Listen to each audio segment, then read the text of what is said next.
Hello, bienvenue sur ma chaîne YouTube Révise avec moi. Aujourd'hui, nous allons parler des outils techniques de la production audiovisuelle.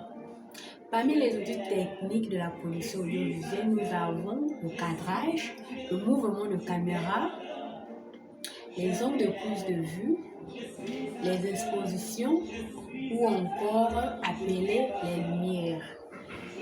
Nous avons le focus et le son. Tout cela, ce sont des paramètres qui sont sur la caméra. Et ça nous permet en fait de prendre nos prises de photos ou encore nos vidéos. Concernant le cadrage obéit à une règle définissant ce qui est donné à voir au spectateur. Ce qui est donné à voir est un plan appelé un plan et chaque plan est nommé en fonction de ce que le montre. C'est ainsi qu'on a le très gros plan. Le très gros plan montre un détail du corps humain. Le très gros plan montre un détail du corps humain. Le gros plan, on filme pour montrer le dessus de la tête jusqu'au cou. Le plan poitrine, on filme du haut de la tête jusqu'à la poitrine.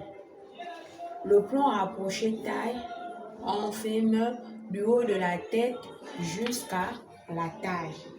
Le plan américain, on filme du haut de la tête jusqu'aux cuisses.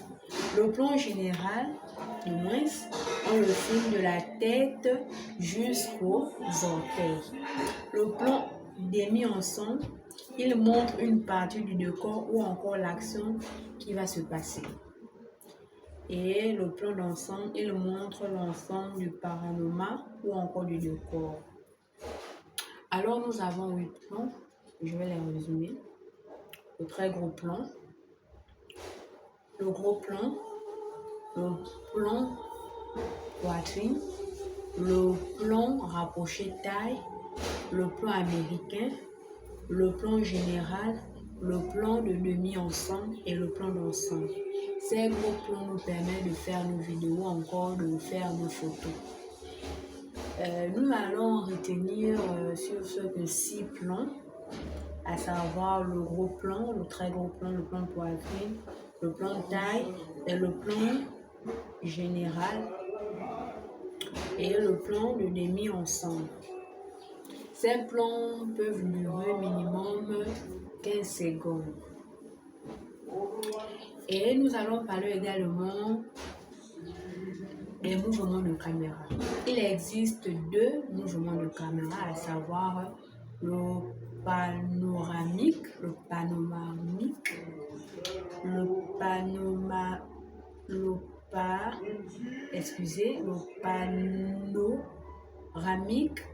est un mouvement de caméra qui permet de découvrir de manière progressive quand elle établit une rotation sur son axe vertical. Rotation qui peut aller de gauche vers la droite ou de droite vers la gauche. Il faut éviter d'enchaîner les panoramiques dans tous les sens. Par contre, il est possible d'avoir les panoramiques qui vont du haut vers le bas et du bas vers le haut. En 2, nous avons le travelling. Le travelling est un mouvement de caméra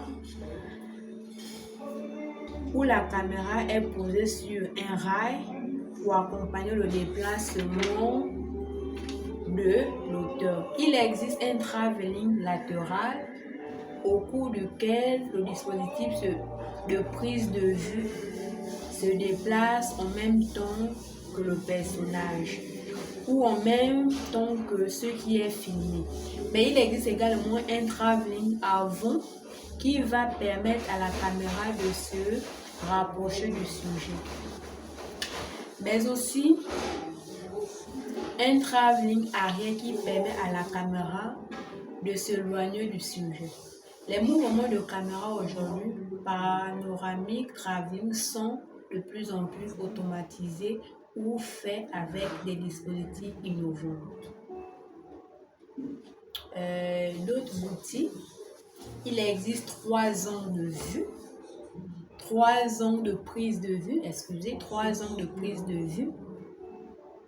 Les angles dits hauteur du sujet, les angles dits en plongée et les angles dits en contre-plongée. Donc, il existe 3 angles de prise de vue, à savoir les angles dits en hauteur du sujet, les angles dits en plongée et les angles dits plongée contre plongée.